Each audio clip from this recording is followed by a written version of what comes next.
I've got a scratch here right on my crystal on my old Rangeman, and the reason why is because of this, the J's and K bull bar.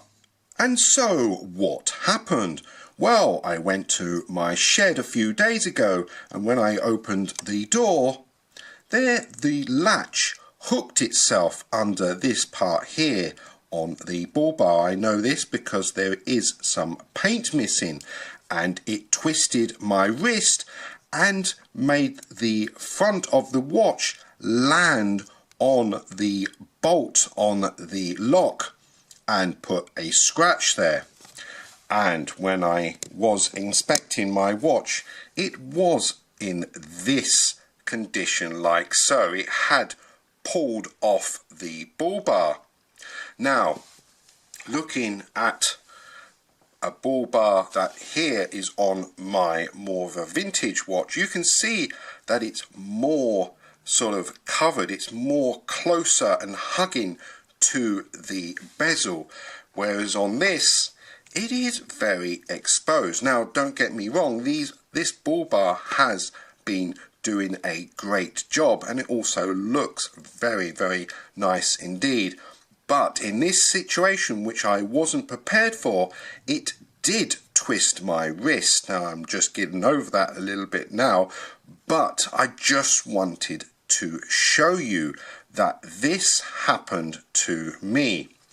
So what I've done, I've removed the bull bar and inspected the watch a little bit more in depth, and I've noticed, and this is, I haven't taken the bull bar off for quite a while, that I have some dents from the bull bar on my bezel.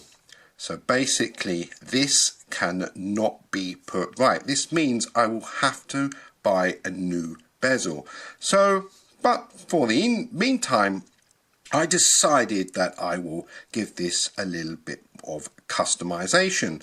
So what I've done, I used some Lexan body paint in black because this is from my RC cars, and I decided that I would paint over the lettering and black it out and give it a more of a stealthy look.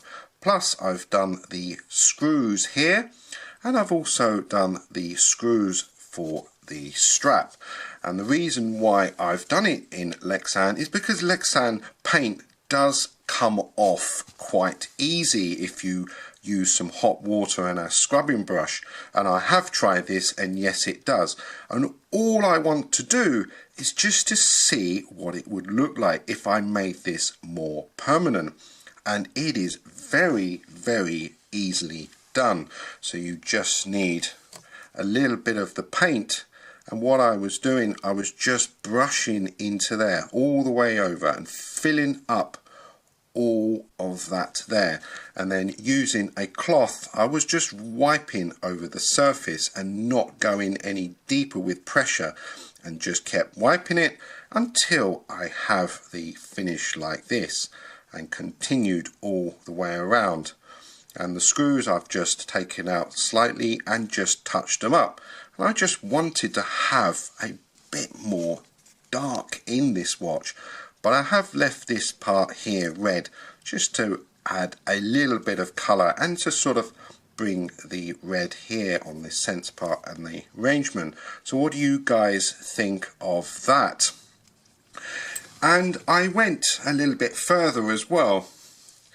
I decided that on my Gravity Master that the little grey bit here on the mode was just sort of sticking out a bit too much, so I've touched that up as well.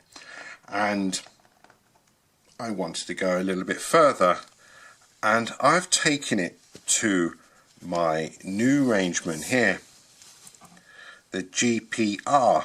Now I've just gone all the way through and blackened everything out. Just on here, I've left the writing on the strap because this is a different kind of print, but what a difference has that made? Is that a good job, or is that horrible? Have I ruined it? The great thing is that I have only done it in this paint. So, as I said, warm water and say a little old toothbrush, this does come off easy. So if you wanted a quick change, there you go. Because at the moment, they don't do a stealth version of this. 7.3, take the bull bar away, and it goes up to 7.5, 7.6. Put the bull bar back on, and it goes to 7.3. Take it off, goes up to 7.6. Now you can see what is happening. This was another thing that I came across, because when I pulled the bull bar off and I accidentally pressed the compass,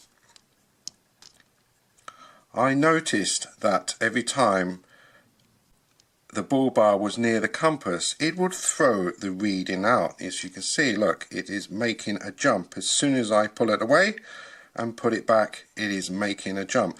And that will explain why the compass has never been so accurate on the Rangeman. So, not only have you nearly broken my wrist, you have scratched my crystal, you have damaged my bezel, and you are throwing my compass out. I'm sorry, J's and K's bull bars, but I am not going to use a bendy bit of wire like this that causes more damage than it is supposed to. It did look incredible on the watch, and I did do a full tutorial on it, and it still does look incredible, but if it's going to damage things and put my compass out, then regrettably I have to chuck it out.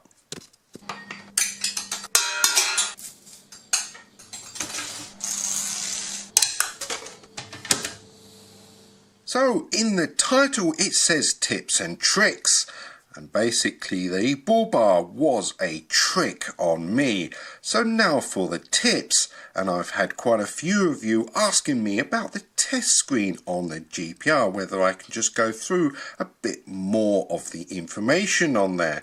Well, you press adjust, button D and button C, like so. And you will have a screen which is displayed like so, and by pressing button D you can scroll through. You could also use the scroll wheel as well. So what I'm going to do is start off with basic, pressing the crown, then using the crown I'm going to MIP. And this is basically going to test the whole screen. So it starts off with it blank, then pressing button D, it goes black. Pressing for the second time, it has these lines, much like what you would see on an old television set when you were a kid. You used to have your nose pushed up on there, thinking, where do those people come from? Well, that's what you are seeing right now. And then pressing for the final time, it swaps between black and white, and you can just go through button D as many times as you like. Then pressing the mode button once takes you back out. So going back through the mode button where it actually is written back, I'm going to go back to this screen here, and I thought I'd have a little bit of fun with the GPS just to let you know how this works. Now you can scroll down here. Now you'll need to be outside when you do this, but you can press for a position here, and it will give you all the details without stamping it as if you were doing it through the navigation. This won't work because I'm in my light box, but that is something you need to try. And also you can do this on time get as well. You need to be outside to receive this, and you'll have some information on the display. and it's just something, a little bit of fun. Okay, moving back from there, going into SLR, and this is basically solar powered, and this will just test to make sure that the solar power is working, and this is all done when they're testing these in the factory. So basically what you do, you just cover up this display completely, and it will give you an infinity number of 8888, I think, like so. Then going back, you can do that operation again, and it also does the tilt as well. So if I tilt it, you can see the infinity 8s come on, and when it's level, it goes out like so. And that's a little bit of fun as well. So pushing back takes you back to this mode here. Now the next one is the sensor. Before we go any further, I just want to degrease that display. So the sensor, now this is real fun here, and I've discovered, and I've also had another subscriber actually mention this as well, and I have played around with it, so I did know about this, but it's also really good to have subscribers also telling you of information in case you weren't aware. So I need to go to ATM, and this basically is giving your air pressure, and it's constantly reading the air pressure, as this number here is always adjusting. So I thought that was something kind of fun. Going back button. Now going down to the compass. This one here gives you the pitch, the roll, and the angle as well. And this is with your degrees, and this is running all the time. It doesn't run like it does on the compass, where on the compass it only runs for 60 seconds and then turns off. I've left this for 5 minutes and it is still working. Now the subscriber that wrote to me and telling me about what his findings were, he came up with something interesting and said you could actually use it to find your level because of the pitch and roll. And well, if you're in desperate times and you had nothing else, then this could be a possibility, like so. I wonder what other uses you could use that for. Maybe when you're flying in an aircraft. That would be very useful, I would say, especially when you just have the angle, you have the roll, and you have the pitch, like so. How cool is that feature to have? And then from this, going back, there is one called, is it on this screen? No, going back, there it is. It's the rotary there, and this one just counts some numbers like so. And speaking to the person that, the subscriber that messaged me about this, he said he actually uses this to sort of count his workouts, and to just to have an idea where he's not writing. He has no possibility to write anywhere while at the gym, so he just uses the scroll wheel to mark a number. And I thought that was kind of cool, because then you can just go back to it and then adjust by a few little turns. Anyway, that is the display test screen that I found sort of like the most useful. The other parts of the test screen are basically just numbers, and if anybody can understand them, then please share. My battery is now on 3 bars, so I have a couple of choices. With the GPR I can leave it out in the sunlight, can leave it under a light and charge it that way. But I also have the option to give it some wireless charging, so I can really boost that battery. Whereas on these ones here rely solely on light. And the thing is, I can't wear all my G-Shocks all the time, and I don't want to leave them on the windowsill because they are going to melt. And I have other watches I want to wear, so I just cannot get them completely charged all the time.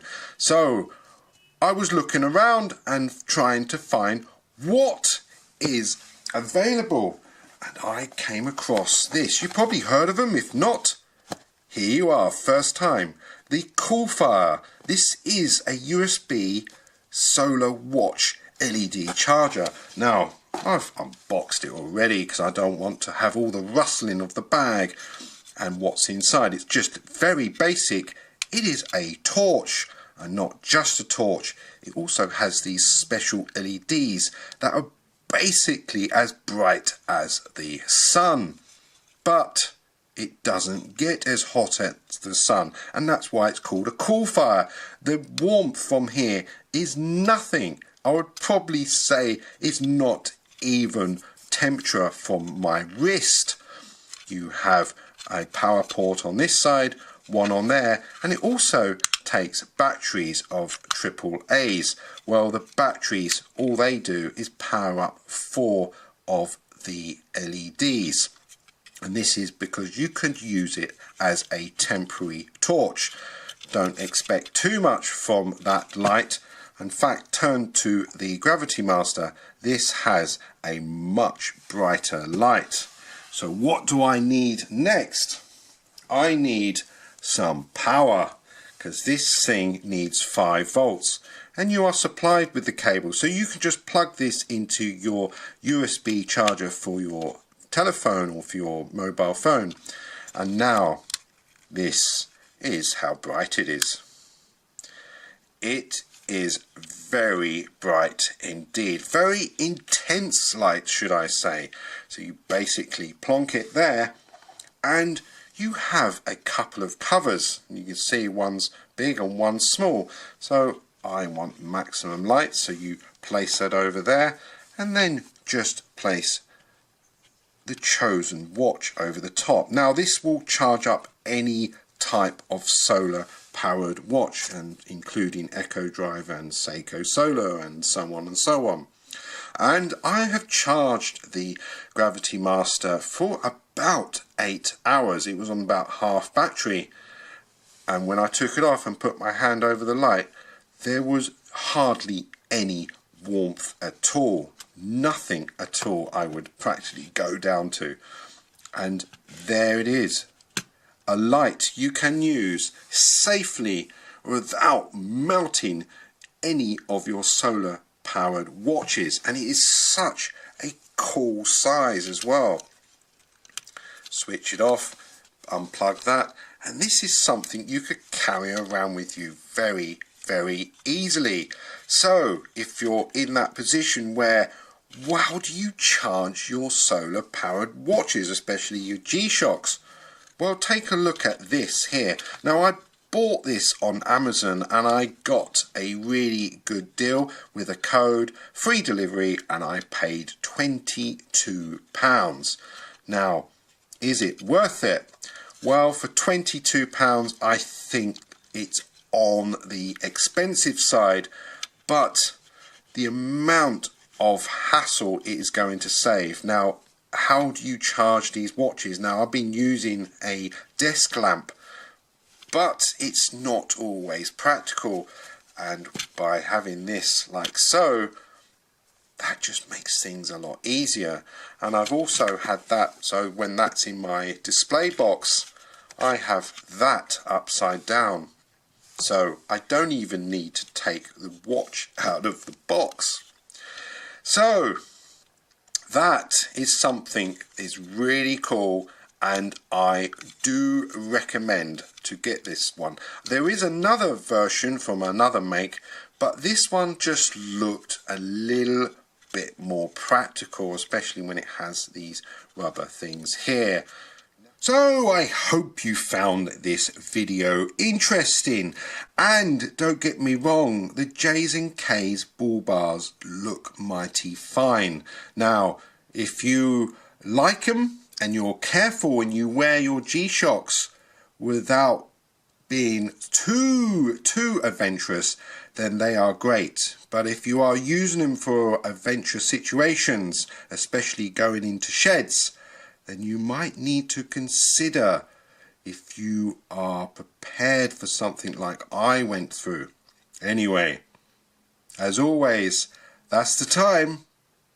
Thanks for watching.